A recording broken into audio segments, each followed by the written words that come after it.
तो आप सभी का क्लास ओआरएस में स्वागत है।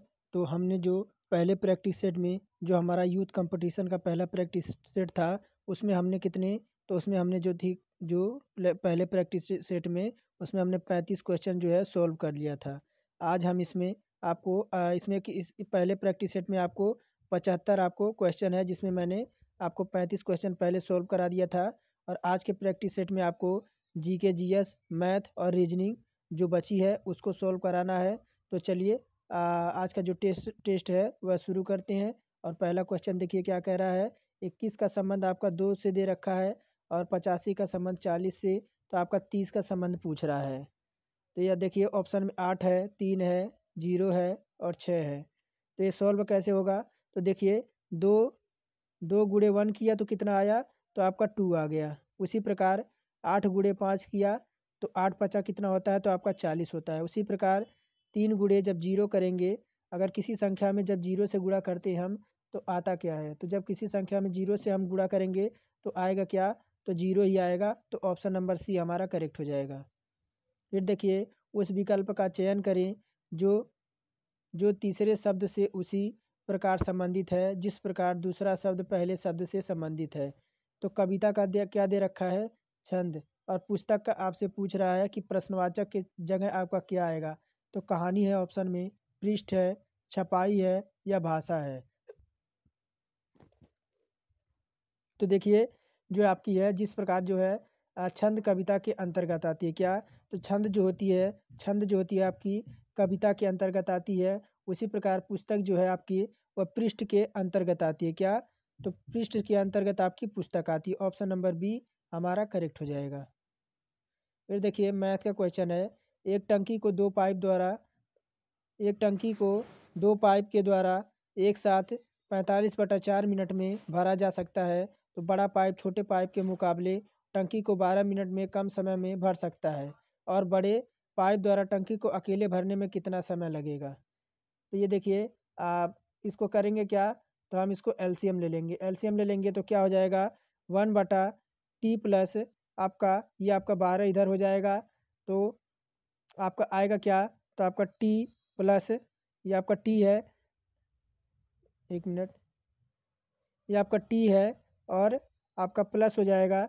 इधर आपका होगा क्या, तो इधर आपका हो जाएगा 12 प्लस वो आपका टी हो जाएगा, और अपॉन में क्या हो जाएगा, तो टी और टी और इधर क्या, तो +12 हो जाएगा। तो ये होगा क्या, तो 4 बटा आपका किधर 4 बार ये उल्टा हो जाएगा, तो 4/45 आपका नीचे हो जाएगा। तो जब सारा कुछ ऐसे इस प्रकार से सॉल्व करेंगे तो हमारा 18 मिनट निकल के आएगा। बाकी क्वेश्चन काफ़ी आपका लंबा है, आप सॉल्व कर लीजिएगा एक बार स्क्रीनशॉट लेके। फिर आगे बढ़ते हैं। देखिए आपका क्या है, तो देखिए वर्तमान में एक पिता की आयु उसकी पुत्री की आयु की 3 गुनी है। 10 वर्ष बाद उसकी आयु उसकी पुत्री की आयु की 2 गुनी होगी। तो पुत्री की वर्तमान आयु ज्ञात कीजिए। तो होगा कैसे, यदि माना अगर आपकी पिता की आयु कितनी हो जाएगी, माना पुत्री की आपकी वर्तमान आयु क्या हो जाएगी, तो आपकी एक्स हो जाएगी। पुत्री की जो आयु हो जाएगी वह एक्स हो जाएगी, और पिता की वर्तमान आयु क्या हो जाएगी, तो वह 3x हो जाएगी। ये 3x हो जाएगी। तो आपके 10 वर्ष बाद, यानी 10 वर्ष बाद ये कह रहा है कि इसकी उम्र क्या होगी 10 वर्ष बाद। तो क्या हो जाएगा, इधर 2 हो जाएगा, और आपका ब्रैकेट में आपका x प्लस आपका 10 हो जाएगा, x+10 हो जाएगा, और बराबर हो इधर क्या होगा, तो 3x प्लस आपका 10 हो जाएगा। इसी के अकॉर्डिंग हम सॉल्व करेंगे। तो इधर क्या हो जाएगा, अंदर 2 जाके मल्टीप्लाई होगा तो 2x हो जाएगा, और प्लस क्या होगा, तो आपका 20 हो जाएगा, और बराबर इधर क्या होगा, तो 3x हो जाएगा प्लस आपका 10 हो जाएगा। अब पश्चांतर करेंगे तो x बराबर क्या आ जाएगा, तो हमारा 10 आ जाएगा। ऑप्शन नंबर डी में दे रखा है। फिर देखिए क्या कह रहा है, यदि 22, 25, 27 और 24 और x के माध्य 26 हैं तो मान ज्ञात कीजिए। तो देखिए आपके माध्य पूछ रहा है, तो माध्य क्या होता है, सभी पदों का योग। क्या, सभी पदों का योग, और पदों की संख्या से भाग दे देंगे। सभी पदों का योग यानी आपके माध्य क्या दे रखा है, तो माध्य हमारा 26 दे रखा है। क्या, तो माध्य हमारा 26 दे रखा है, और सभी पदों का योग कर देंगे, यानी 22 का, 25 का, 27 का, 24 का और x का, इसका योग कर देंगे। तो इनका योग कर देंगे तो आएगा कितना, तो आपका आएगा कितना आपका, तो इनको जोड़िएगा, इनको जोड़िएगा तो आपका आएगा कितना, तो जोड़ने पे कितना आएगा, तो आपका 98 आएगा। कितना आएगा, 98 आएगा। और ये संख्याएं कितनी है टोटल, तो संख्याएं आपकी 5 हैं। इधर आपको देखिए 26 में जब आप 5 से मल्टीप्लाई कर देंगे तो आएगा कितना, 130 आएगा। और इधर कितना हो जाएगा, तो 98 और कितना हो जाएगा आपका प्लस एक्स हो जाएगा। ये हो गया। फिर जब इसको 130 में से 98 माइनस करेंगे तो आएगा कितना, तो हमारा 32 निकल के आएगा, जो कि ऑप्शन नंबर बी में दे रखा है। ऑप्शन नंबर बी जो है हमारा वह करेक्ट हो जाएगा। और एक सड़क के दोनों देखिए क्या दे रखा है, ये भी आपका क्वेश्चन काफ़ी लंबा है। देखिए आप सॉल्व कर लीजिएगा। 40 नंबर, एक बार आप स्क्रीनशॉट लेके इसको, आपका उन्नयन कोण पूछ रहा है, दूसरे खंभे के सहारे टिकाया जाता है। तो ये देखिए आप कर लीजिएगा, बाकी मैं आपको आगे सॉल्व कराता हूँ। 41 नंबर देखिए, 41 नंबर,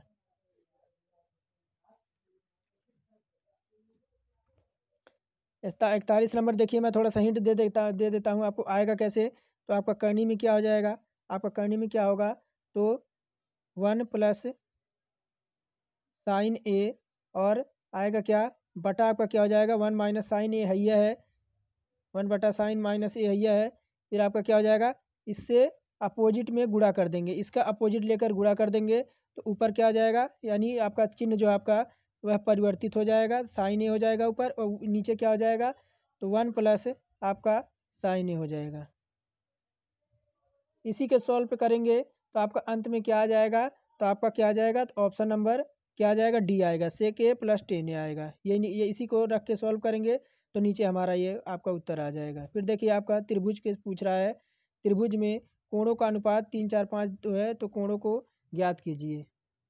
तो देखिए आपका ए जो दे रखा है वो आपका 4 दे रखा है, बी हमारा 3 है, और सी जो दे रखा है वो हमारा 5 है। तो हो क्या जाएगा, तो देखिए 4x प्लस आपका 3x प्लस आपका 5x, ये तो हमारे हो गए। ये होगा कितना, तो आपका 12x। और त्रिभुज के तीनों कोणों का आपका अनुपात कितना होता है, तो 180 होता है। और फिर देखिए हो गया 12x, 12 से जब 180 में भाग देंगे तो आएगा क्या, तो आपका x बराबर आएगा आपका 15, 15 आ जाएगा। तो पूछ क्या रहा है, तो कोणों का मान ज्ञात करना है, यानी 15 चौका 60, यानी आपके ए का जो आ जाएगा वो आपका 60 आ जाएगा। और 15 तियाँ 45, बी का कितना आ जाएगा आपका 45 आ जाएगा। और 15 पचे 75, यानी सी का हमारा जो आ जाएगा 75 आ जाएगा। इसमें है किसमें है, तो ऑप्शन नंबर बी में है, ऑप्शन नंबर बी हमारा करेक्ट हो जाएगा। फिर देखिए क्या कह रहा है, संख्या देखिए -3 -8 और -13 और -18 को आपको डैश डैश अनुक्रम में पहली संख्या 10 संख्याओं का योग क्या होगा। तो इसको क्या करेंगे, तो इसके लिए एक सूत्र होता है क्या, n/2 और आपका 2a प्लस आपका क्या हो जाएगा, फिर आपके छोटे कोष्टक में हो जाएगा n-1 इंटू डी हो जाएगा। इसी पे रखेंगे तो आपका उत्तर आ जाएगा। इधर आ जाएगा, हो जाएगा आपका 10 बटा क्या हो जाएगा 2 हो जाएगा। और फिर देखिए आपका क्या हो जाएगा, 2 गुणे -3 और प्लस आपका 10 -1 हो जाएगा। और आगे क्या हो जाएगा, तो -5 हो जाएगा। इसी पे जब रखेंगे तो हमारा उत्तर आ जाएगा क्या, तो आपका ऑप्शन नंबर डी निकल के आ जाएगा।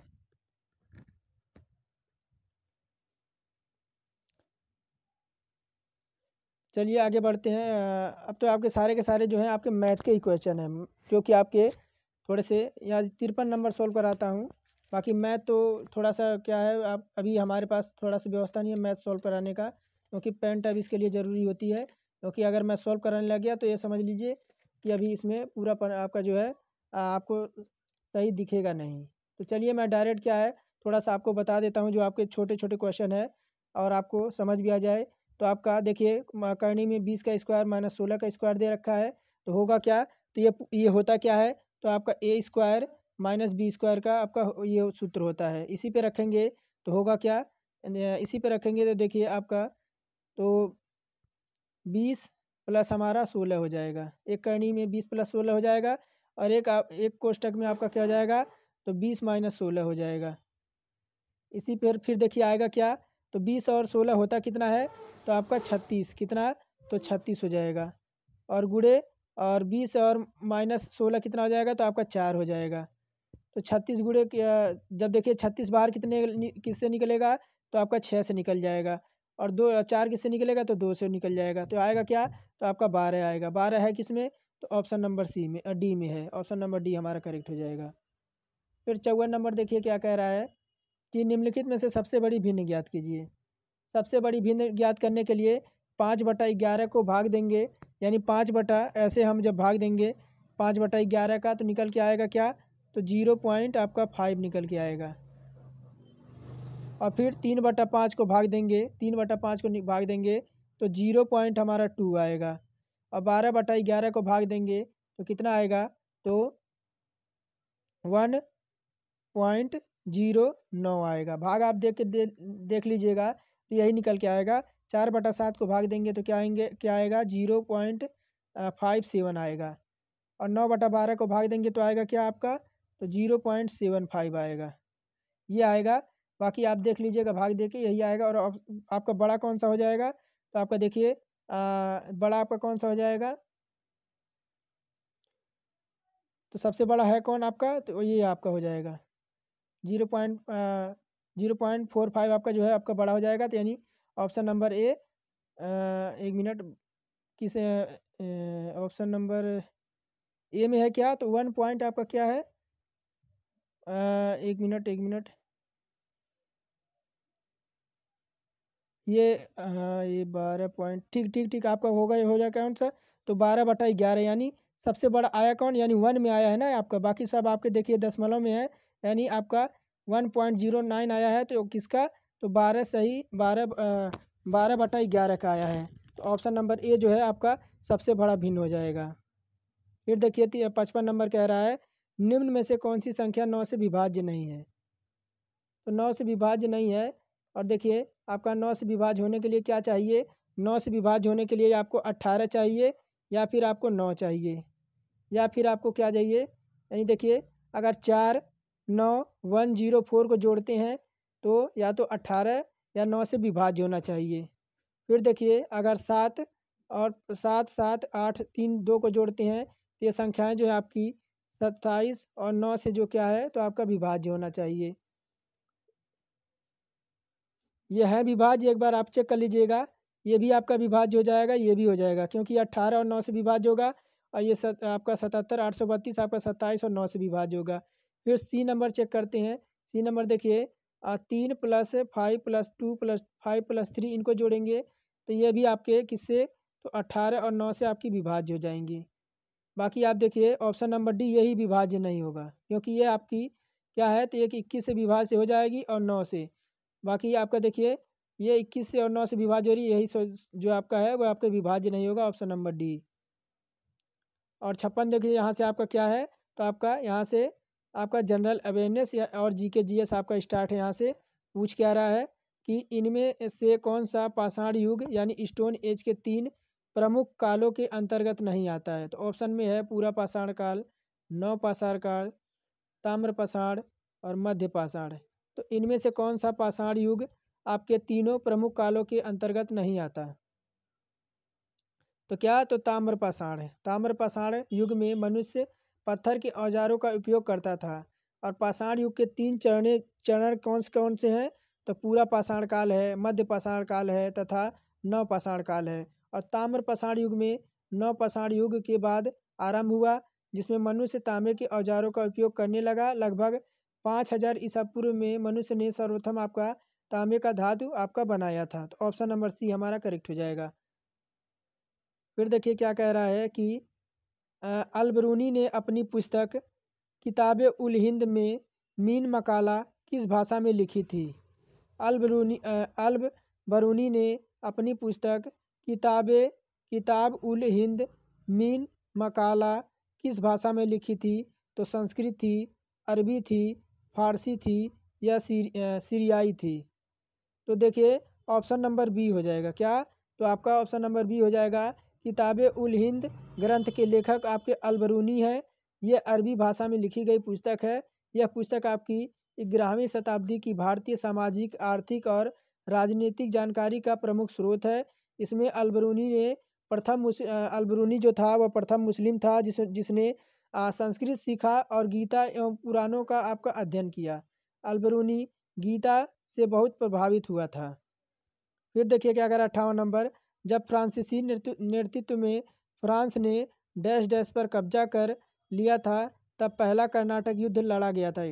तो पहला कर्नाटक युद्ध किनके बीच कहाँ लड़ा गया था? तो मद्रास में, पांडुचेरी में, मुंबई में या हैदराबाद में। तो आपका कर्नाटक का जो प्रथम युद्ध हुआ था तो कब?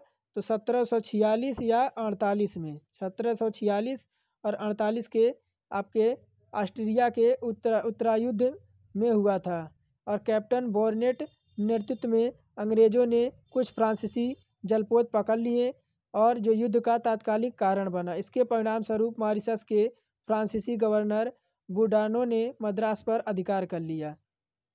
ऑप्शन नंबर कौन सा हो जाएगा 58 का? तो आपका ऑप्शन नंबर कौन सा? 58 नंबर था। हाँ 58 हो जाएगा कौन सा? तो ऑप्शन नंबर ए हमारा करेक्ट हो जाएगा कि जब फ्रांसीसी नेतृत्व में फ्रांस ने मद्रास पर कब्जा कर लिया था तब पहला कर्नाटक युद्ध लड़ा गया था तो मद्रास में। ऑप्शन नंबर ए हमारा करेक्ट हो जाएगा। 59 नंबर देखिए क्या कह रहा है, निम्नलिखित में से कौन सी भारतीय संविधान की एक प्रमुख विशेषता नहीं है? तो संघवाद की स्थापना है, सरकार का संसदीय स्वरूप है, मूल अधिकार है या सामंतशाही को प्रोत्साहन है। तो देखिए आपका क्या है? तो निम्नलिखित में से कौन सा भारतीय संविधान का एक प्रमुख विशेषता नहीं है? तो क्या है नहीं है? तो आपका सामंतशाही को प्रोत्साहन, संघवाद की स्थापना, सरकार को संसदीय स्वरूप, मूल अधिकार, नीति निदेशक तत्व और आदि भारतीय संविधान की विशेषता है, जबकि आपका सामंतशाही को प्रोत्साहन और भारतीय संविधान का आपका अंग नहीं है। ऑप्शन नंबर डी हमारा करेक्ट हो जाएगा। फिर देखिए 60 नंबर क्या कह रहा है, निम्नलिखित में से किसके अंतर्गत भारत को एक धर्मनिरपेक्ष राज्य के रूप में वर्णित किया गया है?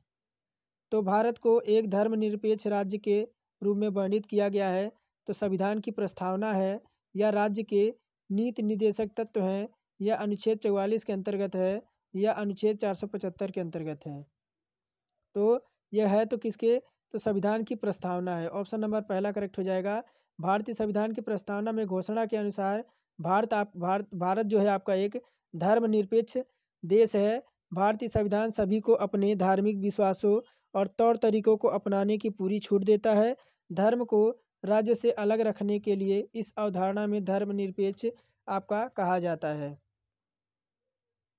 फिर देखिए क्या कह रहा है action number, doctor Bhimrao Ambedkar द्वारा भारतीय संविधान के किस भाग को संविधान की अनोखी विशेषता भी कहा जाता है?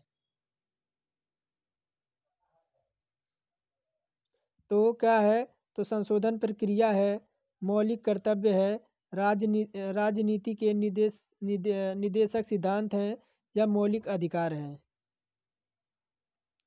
तो डॉक्टर भीमराव अंबेडकर द्वारा भारतीय संविधान के किस भाग को संविधान की अनोखी विशेषता भी कहा जाता है?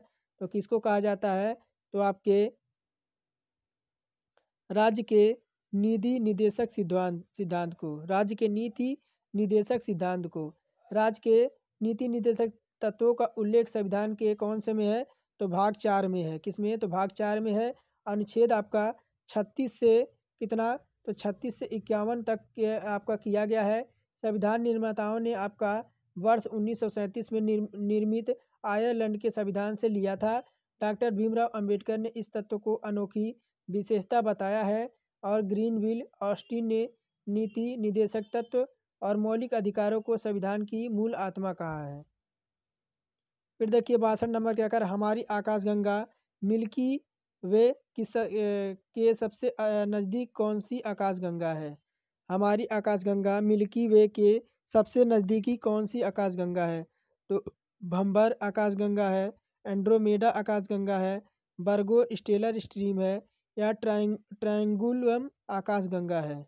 तो हमारी आकाशगंगा मिल्की वे सबसे नज़दीकी कौन सी आपकी आकाशगंगा है? तो कौन सी है? तो आपकी एंड्रोमेडा आकाशगंगा। तो गुरुत्वाकर्षण बल के अधीन जो आपके बधे गैस हैं, जैसे आपके धूल हो गए, अरबों तारों के विशाल तंत्र को आकाशगंगा कहते हैं। क्या? तो गुरुत्वाकर्षण बल के अधीन बधे गैस, धूल और अरबों तारों के विशाल तंत्र को आकाशगंगा कहते हैं। हमारा सौरमंडल जिस आकाशगंगा में स्थित है उसे हम मंदाकिनी कहते हैं। मंदाकिनी वह भाग है जो पृथ्वी के प्रकाश सरिता के समान दिखाई देता है।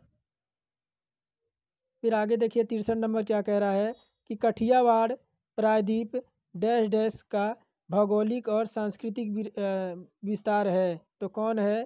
तो अहमदाबाद है, हैदराबाद है, राजस्थान है या रायपुर है। तो कठियावाड़ प्रायद्वीप का भौगोलिक और सांस्कृतिक विस्तार है, तो कौन सा? तो आपका राजस्थान। कठियावाड़ प्रायद्वीप राजस्थान का भौगोलिक, तो राजस्थान का क्या? तो भौगोलिक और सांस्कृतिक विस्तार है। यह कच्छ की खाड़ी और खंभात की खाड़ी से घिरा हुआ है। यह जो ज्वालामुखी आपका उद्भेदन से निर्मित होता है, यह समुद्र तट से और समुद्र सतह से बहुत कम ऊपर है। तो ऑप्शन नंबर सी हमारा करेक्ट हो जाएगा। और देखिए 64 नंबर क्या कह रहा है कि समष्टि और अर्थशास्त्रीय विश्लेषण में सीमांत बचत प्रवृत्ति यानी एमएसपी किसे दर्शाती है? समष्टि अर्थशास्त्रीय विश्लेषण में सीमांत बचत यानी एमएसपी किसे दर्शाती है? तो किसी व्यक्ति की आय में प्रति इकाई परिवर्तन के फलस्वरूप उससे बचत में परिवर्तन, या किसी वस्तु की प्रति इकाई बचत, या किसी व्यक्ति के प्रति इकाई आय की तुलना में उसकी बचत, या डी दे रखा है कि किसी वस्तु के मूल्य में प्रति इकाई परिवर्तन में उसकी बचत। तो 64 का कौन सा हो जाएगा? तो आपका ए हो जाएगा। कौन सा? तो ए हो जाएगा, किसी व्यक्ति की आय के प्रति में इकाई परिवर्तन के फलस्वरूप उसकी बचत में परिवर्तन। यानी समष्टि अर्थशास्त्रीय विश्लेषण यानी एमएसपी किसे कहते हैं? तो किसी व्यक्ति की आय में प्रति इकाई परिवर्तन के फलस्वरूप उसकी बचत में परिवर्तन। और देखिए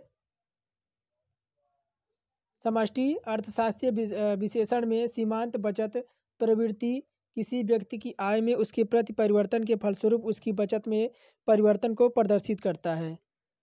फिर 65 नंबर देखिए क्या कह रहा है कि नवकलेश एक अनुष्ठान है। क्या? तो नवकलेवर क्या है? तो नवकलेवर एक अनुष्ठान है जिसमें भगवान जगन्नाथ, बलभद्र, सुभद्रा और सुदर्शन की काष्ठ प्रतिमाओं का नियमित नवीनीकरण किया गया है।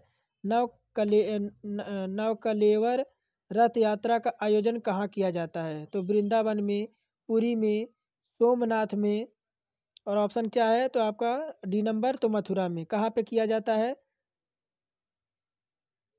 तो लेवर आपका जो है अनुष्ठान है कहाँ पे किया जाता है? तो ये जो आपका किया जाता है ऑप्शन नंबर डी, मथुरा में। कहाँ पे? तो मथुरा में। कजरी पूर्वी उत्तर प्रदेश के प्रसिद्ध लोकगीत है। कजरी की उत्पत्ति मिर्ज़ापुर से मानी जाती है। और एक मिनट, 65 नंबर है ना? तो नवक लेवर रथ यात्रा जो है आपका आयोजन आपकी उड़ीसा में किया जाता है। कहाँ पे? तो उड़ीसा में किया जाता है। आपका कहाँ पे? तो उड़ीसा में किया जाता है। और आपका नवक लेवर का जो अर्थ होता है वह जो है आपका नया शरीर। क्या? तो आपका नवक लेवर का अर्थ क्या होता है? तो नया शरीर। इसके अर्थात जगन्नाथ मंदिर में स्थापित भगवान जगन्नाथ, बलभद्र, सुभद्रा और सुदर्शन की पुरानी मूर्ति को बदलकर नई मूर्तियों को स्थापित किया गया। यह नई मूर्तियाँ विशेष किस्म की नीम की लकड़ी से बनाई गई हैं, जिसमें स्थानीय भाषा में दारू ब्राह्मण कहा जाता है।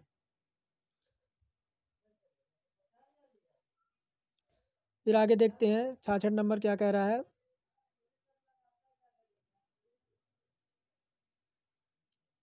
कि कजरी लोक नृत्य किस ऋतु से संबंधित है? कजरी लोक नृत्य किस ऋतु से संबंधित है? तो बसंत है ऑप्शन में, शरद है, सर्दी है या मानसून है। तो कजरी पूर्वी उत्तर प्रदेश के प्रसिद्ध लोकगीत है। कजरी जो है उत्पत्ति आपकी मिर्ज़ापुर से मानी जाती है। मिर्ज़ापुर आपकी पूर्वी उत्तर प्रदेश के गंगा तट पर स्थित है। यह श्रावण मास में बरसात के समय आपका गाया जाता है। बरसात ऋतु के प्रारंभ होने पर पूर्वी उत्तर प्रदेश और बिहार के पश्चिमी जिलों में चैता कजरी और बारहमासा सावन आदि लोकगीत आपके गाए जाते हैं। कजरी के गायन में स्त्रियां अपने परदेश कमाने गए पुरुषों के विरह वेदना और अकेलेपन के दर्द को व्यक्त करती हैं। तो कौन सा हो जाएगा? तो ऑप्शन नंबर डी हमारा 66 का करेक्ट हो जाएगा। और 67 नंबर देखिए क्या कह रहा है, निम्नलिखित में से कौन सा क्षेत्र भारत की जीडीपी में सर्वाधिक योगदान देता है? तो प्राथमिक क्षेत्र है, असंगठित क्षेत्र है, तृतीयक क्षेत्र है या द्वितीयक क्षेत्र है? तो कौन सा क्षेत्र है जो भारत में जीडीपी को ग्रोथ करने में सहायता प्रदान करता है? तो कौन सा है? तो ये जो है आपका तृतीयक क्षेत्र है। कौन सा? तो आपका तृतीयक क्षेत्र है। और देखिए आपके वर्तमान में भारत के सकल घरेलू उत्पाद में तृतीय क्षेत्र में जो आपका योगदान सबसे अधिक है। द्वितीय स्थान पर जो है आपका वह तृतीय स्थान पर प्राथमिक क्षेत्र के योगदान है। आर्थिक समीक्षा 2021-22 के अनुसार आपका जो है सकल मूल्य वर्धन आपका तृतीय क्षेत्र में आपका प्राथमिक क्षेत्र के योगदान से आपका अधिक है। फिर देखिए क्या आ रहा है, lady doctors the untold storage of India's first woman इस मेडिसिन का पुस्तक के लेखक कौन है? क्या है? तो lady doctors the untold stories of India first woman medicine पुस्तक के लेखक कौन है? तो कौन है? कुणालू बसु हैं, कविता राव हैं, अनुराधा राय हैं या जयराम रमेश हैं? कौन है? 68 नंबर में बताइए। तो कौन है? The lady doctors of untold stories of India's first woman medicine नामक पुस्तक के लेखक आपके कौन है? तो कविता राव हैं। कौन? तो आपके कविता राव हैं।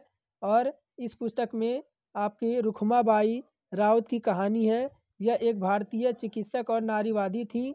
ये औपचारिक भारत में अभ्यास करने वाली आपकी पहला जो थी वो आपकी पहली महिला आपकी डॉक्टर थी। तो कौन थी? तो आपकी कविता राव थी। ऑप्शन नंबर बी करेक्ट हो जाएगा।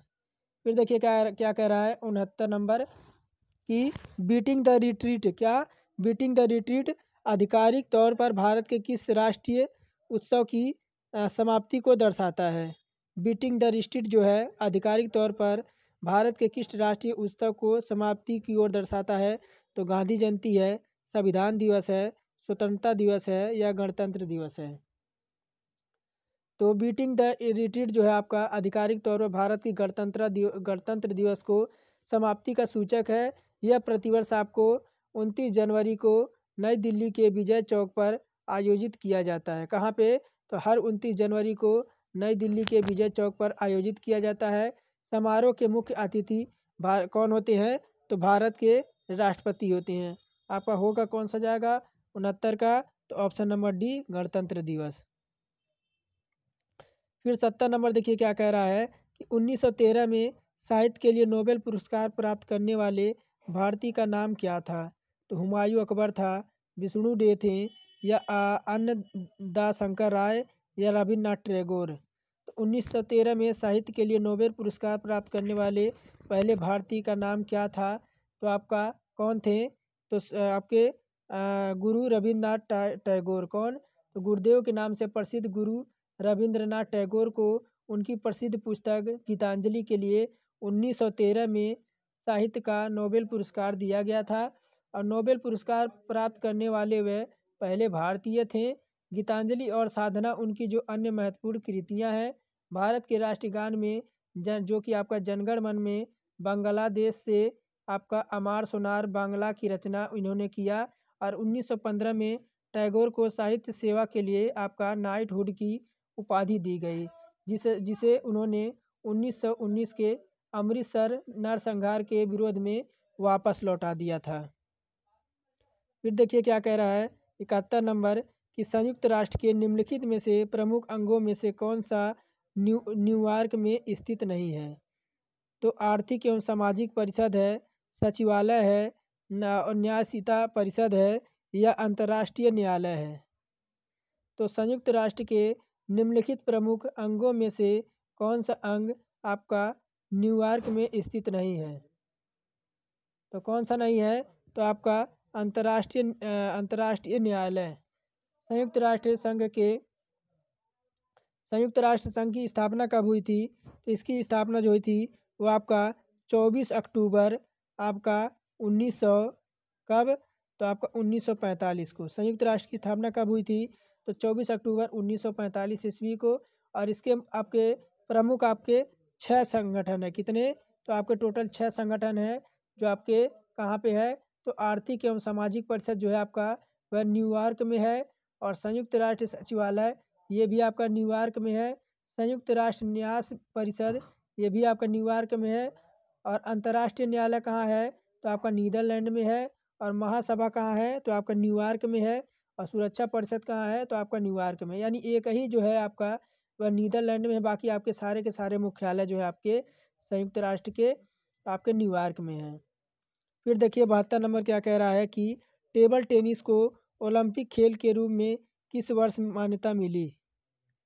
तो ऑप्शन में है 1996, 1988, 1972 या 1900। तो टेबल टेनिस को ओलंपिक खेल के रूप में किस वर्ष आपकी मान्यता मिली? तो कब मिली? तो 1988 में।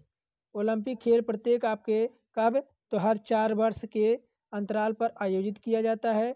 इसका आयोजन अंतर्राष्ट्रीय ओलंपिक समिति कराती है। 1988 में आपका टेबल टेनिस को भी इसमें शामिल किया गया था।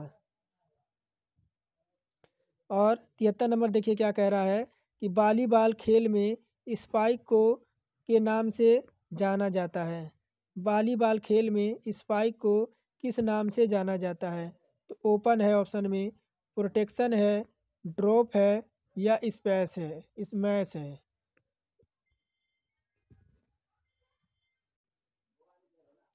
तो वॉलीबॉल खेल में स्पाइक को स्मैश के नाम से जाना जाता है। किसमें? तो स्मैश के नाम से जाना जाता है। ऑप्शन नंबर डी करेक्ट हो जाएगा। और 74 नंबर की ओर बढ़ते हैं। देखिए क्या कह रहा है कि भाभा परमाणु अनुसंधान केंद्र का पूर्व नाम क्या था? भाभा परमाणु अनुसंधान केंद्र का पूर्व नाम क्या था? तो nuclear power of corporation of India limited, या इंदिरा गांधी परमाणु अनुसंधान केंद्र, या परमाणु ऊर्जा प्रतिष्ठान ट्राम्बे, या ऑप्शन नंबर डी है भारतीय नाभिकीय विद्युत निगम। तो भाभा परमाणु अनुसंधान केंद्र का इससे पहले नाम क्या था? तो ऑप्शन नंबर क्या हो जाएगा? तो आपका ऑप्शन नंबर सी हो जाएगा परमाणु ऊर्जा प्रतिष्ठान ट्राम्बे। ऑप्शन नंबर सी हमारा 74 का करेक्ट हो जाएगा। और देखिए भाभा परमाणु अनुसंधान केंद्र पूर्व नाम आपका जो था वह परमाणु ऊर्जा प्रतिष्ठान था। यह परमाणु अनुसंधान जो थे वह पंडित जवाहरलाल नेहरू ने आपका कब? तो 20 जनवरी 1957 को 1957 को राष्ट्र को समर्पित किया था। यह मुंबई में स्थित है, और भारत सरकार को परमाणु ऊर्जा विभाग के अंतर्गत नाभिकीय विज्ञान और अभिकेंद्री विज्ञान में संबंधित क्षेत्रों को बहुभाषीय आपके परमाणु ऊर्जा संस्थान का नाम बदलकर भाभा परमाणु अनुसंधान केंद्र किया गया था। कब? तो आपका इसका नाम कब बदला गया था? तो 12 जनवरी आपका 1967 को। कब? तो 12 जनवरी को इसका नाम बदल के आपका क्या किया था? तो भाभा परमाणु अनुसंधान केंद्र। और आज का लास्ट क्वेश्चन है। देखिए क्या कह रहा है कि 1950 में तत्कालीन इंडोनेशियाई राष्ट्रपति डैश डैश को भारत के प्रथम गणतंत्र दिवस की शोभा बढ़ाने वाले मुख्य अतिथि थे? तो सुकर्णो थे, सुहर्तो थे, अब्दुर्रा रहमान वाहिद थे, या बीजी हबीब थे। तो 1950 में तत्कालीन इंडोनेशिया राष्ट्रपति को भारत के प्रथम गणतंत्र दिवस की शोभा बढ़ाने वाले मुख्य अतिथि कौन थे? तो देखिए इतना पुराना आपका पूछ रखा है, तो होगा कौन? तो सुकर्णो थे। ऑप्शन नंबर पहला हमारा करेक्ट हो जाएगा। 1950 में तत्कालीन इंडोनेशियाई राष्ट्रपति सुकर्णो भारत के प्रथम गणतंत्र दिवस की शोभा बढ़ाने वाले मुख्य अतिथि थे। 74वें गणतंत्र दिवस पे 26 जनवरी 1923 के परेड में मुख्य अतिथि मिस्र के राष्ट्रपति अब्देल फतेह अली सीसी थे। ये तो हमारे थे। बाकी अगर आपके परिवार में कोई भाई बहन या आपका रिश्तेदार या दोस्त अगर आपको आरआरबी, एनटीपीसी, आरपीएफ यानी रेलवे की तैयारी करता है तो उसे ज़रूर बताइएगा कि क्लास ओआरएस में आपका जो है आपका रुक्मणी प्रकाशन और आपका यूथ कंपटीशन आपका चल रहा है, और या जो आपका बेस्ट कंटेंट यहाँ से आपको देखने को मिलेगा। तो चलिए अगर आप चैनल पर नए हैं तो चैनल को ज़रूर सब्सक्राइब कर लीजिए। फिर मिलते हैं एक नेक्स्ट प्रैक्टिस सेट के साथ।